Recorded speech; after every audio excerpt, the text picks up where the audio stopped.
Pakistan cricket board نے دورہ South Africa کے لیے تینوں فارمیٹس کی ٹیمز کا اعلان کر دیا ہے اور ہمیشہ کی طرح پاکستان کرکٹ بورڈ نے جو اعلان کیا ہے اس میں بڑے بڑے سرپرائز ہیں۔ جیسے کہ آپ کو پہلے ہی پتا ہے کہ چیمپئنز ٹرافی کی وجہ سے پاکستانی شائقین کافی زیادہ مایوس ہیں، اور اب جو اعلان کیا گیا اس میں بڑے بڑے سرپرائز موجود ہیں۔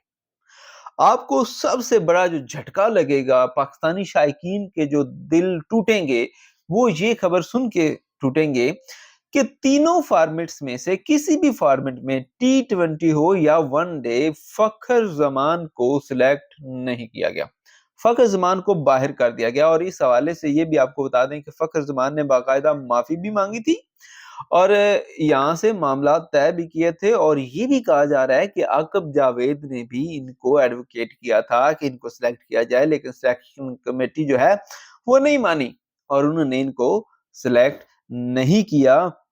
اور اس کے علاوہ آپ کو بتائیں تو امام الحق کو بھی کسی فارمیٹ میں سلیکٹ نہیں کیا گیا۔ اور اس کے بعد آپ کو جو سب سے حیران کن چیز ہے میرے لیے، میں آپ کو پوری ڈیٹیل بتاؤں گا کہ کون کون سلیکٹ ہوا ہے، لیکن اس سے پہلے آپ کو کچھ اہم چیزیں بتانے جا رہا ہوں۔ سب سے جو بڑی جو میرے لیے سرپرائزنگ چیز ہے کہ لاسٹ ٹائم جو ٹیسٹ سیریز کھیلی ہے پاکستان میں، اس کے جو ہیرو تھے، ٹھیک ہے، جنہوں نے سب سے زیادہ وکٹیں لی اور جنہوں نے سکورز بھی بنا کر دیے آپ کو، اور آپ کو ٹیسٹ سیریز جتوائی کتنے عرصے بعد انگلینڈ کے خلاف، ساجد خان ٹیسٹ میچز کے سکواڈ میں شامل ہی نہیں ہے۔ کین یو امیجن کہ ساجد خان جو کہ ان کا نمبر ون اپنا سپنر ہے ٹیسٹ میچز میں، اور آپ کو ہمیشہ اچھا کر کے دیتا ہے، اور لاسٹ سیریز میں وہ مین آف دا سیریز تھا، آئی تھنک اس کی وکٹیں بھی کافی زیادہ تھیں اور رنز بھی کافی زیادہ تھے۔ چلیں وہ تھا یا نعمان جو بھی تھا، ان کی دونوں کی وکٹیں بہت زیادہ تھیں، اور یہ آپ کا ہیرو تھا اس سیریز کا، اور آپ نے اس کو ڈراپ کر دیا ہے۔ اور آپ نے کیا کیا؟ آپ نے ابرار کو شامل کر لیا ہے۔ سمجھ سے بالا تر ہیں چیزیں یہاں پہ، ٹھیک ہے۔ اور پھر آپ کو بتاؤں کہ بابر اعظم کا جو ہے وہ یہاں پہ واپسی ہوئی ہے، ان کو T20 ٹیم میں بھی شامل کر لیا گیا ہے، ٹیسٹ میں بھی اور ون ڈے میں بھی، تینوں فارمیٹ میں بابر اعظم کی واپسی ہو چکی ہے۔ اور اس کے بعد آپ کو ایک اور چیز بتاؤں کہ دیکھیں، اب ایک چیز آپ دیکھیے گا کہ کامران غلام کو آپ کھلائیں گے یا بابر اعظم کو کھلائیں گے، یہ فیصلہ کون کرے گا؟ اور کامران غلام جو کہ 2 سینچریز کر چکا ہے بابر اعظم کی جگہ پہ آ کے، کیا اسے باہر بٹھائیں گے آپ، یا اسے آپ کھلائیں گے اور بابر کو باہر بٹھائیں گے؟ یہ فیصلہ آپ کو جو ہے وہ کرنا پڑے گا، اور یہ فیصلہ بہت ہی آپ کے لیے مشکل ہو سکتا ہے۔ اور اس کے علاوہ جو آپ کی بیسٹ ایڈیشن ہے وہ یہ ہے کہ محمد عباس جو ہیں، ان کا 3 سال بعد جو ہے وہ کم بیک ہوا ہے، اور یو آل نو دیٹ کہ محمد عباس کتنے اچھے بالر ہیں، بے شک اس میں کوئی شک نہیں ہے، لیکن کچھ سرپرائزز بہرحال ہیں۔ چلیں آپ کو ٹیمز کے جو نیمز ہیں وہ ون بائی ون آپ کو بتاتے ہیں کہ کون سلیکٹ ہوا اور کون سلیکٹ نہیں ہوا۔ ٹیسٹ ٹیم میں کپتان ہوں گے شان مسعود، سعود شکیل، عامر جمال، عبداللہ شفیق، بابر اعظم، حسیب اللہ، کامران غلام، خرم شہزاد، میر حمزہ، محمد عباس، محمد رضوان، نسیم شاہ، نعمان علی، سائم ایوب، سلمان علی آغا۔ یہ ہیں جناب آپ کے ٹیسٹ ٹیم کے تمام رکن، اور اس میں اگر آپ غور کریں تو یہاں پہ نعمان علی کو سلیکٹ کیا گیا ہے، لیکن یہاں پر ساجد علی جو ہیں، ساجد خان سوری، وہ مسنگ ہیں۔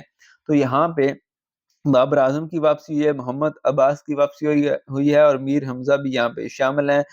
یہاں پہ ایک اچھا جو ہے وہ سیٹ اپ نظر آ رہا ہے، لیکن بات وہی ہے کہ ایک ٹاپ پرفارمر کو آپ کیسے باہر نکال سکتے ہیں، آپ کو کم از کم بتانا چاہیے تھا۔ اب او ڈی آئیز کی طرف آئیں تو محمد رضوان، عبداللہ شفیق، ابرار احمد، بابر اعظم، حارث رؤف، کامران غلام، محمد حسنین، عرفان خان، نسیم شاہ، سائم ایوب، سلمان علی آغا، شاہین شاہ آفریدی، سفیان مقیم، طیب طاہر، عثمان خان۔ اب یہاں پہ انہوں نے 2 جو ہے وہ اسپنر شامل کیے ہیں، ابرار احمد اور سفیان مقیم۔ اب دیکھنا یہ ہوگا کہ کھلاتے کس کو ہیں، اور یہاں پہ فخر زمان اور امام الحق جو ہیں وہ مسنگ ہیں. اب یہاں پہ یقیناً عبداللہ شفیق جو ہیں وہ اوپن کریں گے، اور ساتھ میں کون اوپن کرتا ہے یہ ایک سوال ہے جو کہ ہم آپ کے لیے بھی چھوڑ رہے ہیں اور ہمارے لیے بھی چھوڑ دیا گیا ہے کہ آپ خود ہی فیصلہ کریں گے کہ کون کھیلے گا. اب یہاں پہ اگر T20 میں آئیں تو محمد رضوان کپتان ہیں، بابر اعظم، ابرار احمد، حارث رؤف، جہانداد خان، محمد عباس افریدی، محمد حسنین، محمد عرفان خان، عمیر بن یوسف، سائم ایوب، سلمان علی آغا، شاہین شاہ افریدی، سفیان مقیم، طیب طاہر اور Usman Khan as a wicket keeper یہاں پہ سلیکٹ ہوئے ہیں. اب یہ ہیں تینوں فارمیٹ کے آپ کے اسکواڈ، اور یہ جائیں گے دورہ ساؤتھ افریقہ. یقیناً وہاں پہ باؤنسی پچز ہوں گی، وہاں پہ فاسٹ بالرز کو جو ہے وہ مدد ملے گی، لیکن میرے لیے حیرانگی یہ ہے کہ اگر آپ نعمان کو جو ہے وہ لے رہے ہیں ساجد خان پہ، تو ان دونوں میں کوئی فرق تو نہیں ہے، آپ دونوں کو بھی لے جا سکتے تھے. کیونکہ ایک اگر خدا نہ خواستہ کہیں انجری کا شکار ہو جاتا تو آپ کے پاس بیک اپ کیا ہے، آپ کے پاس کوئی سپنر نہیں ہے اس کے پیچھے. اور فخر زمان کو کیوں نہیں کھلایا گیا یہ بھی سمجھ سے بالات آ رہا ہے. اس کا مطلب یہ ہے کہ فخر زمان کا جو کیریئر ہے وہ آپ نے ختم کر دیا ہے، اور آپ چیمپئنز ٹرافی کا جو آپ کا پلان ہے اس میں بھی آپ فخر زمان کو شامل نہیں کر رہے. اب یہاں پہ دیکھیں آصف علی اور شرجیل خان ایسے پلیئرز ہیں جن کو لوگ دیکھنا چاہتے ہیں، جو کہ پبلک کی ڈیمانڈ ہے، ان دونوں میں سے بھی کسی کو شامل نہیں کیا گیا. اب یہاں پہ دو اور پلیئرز بھی ہیں جن کا کیریئر تقریباً اس اسکواڈ کو دیکھنے کے بعد ایسے ہی لگ رہا ہے جیسے کہ ایک دفعہ کے لیے ختم ہو گیا. یہاں پہ شاداب خان اور محمد نواز جو ہیں وہ پاکستانی کسی بھی اسکواڈ میں شامل نہیں ہیں، اور آپ کے جو بیسٹ پاور ہٹر آپ سمجھتے تھے اعظم خان، وہ بھی یہاں پہ اس اسکواڈ میں شامل نہیں ہے. اور آپ کے پاس ایک محمد حارث کی شکل میں ایک ایسا بندہ تھا جس کو ہم سمجھ رہے تھے کہ پاور ہٹنگ کر سکتا ہے، پاور پلے جو ہے اس کو اچھے سے یوٹیلائز کر سکتا ہے، وہ بھی آپ نے شامل نہیں کیا. تو آپ کے یہ تینوں اسکواڈ جو ہیں ان کے حوالے سے عوام کیا سمجھتی ہے، عوام کیا رائے رکھتی ہے یہ ایک الگ بات ہے، لیکن آپ کا یہاں پہ جو فیوچر پلان ہے وہ بھی یہاں پہ سمجھ آ رہا ہے.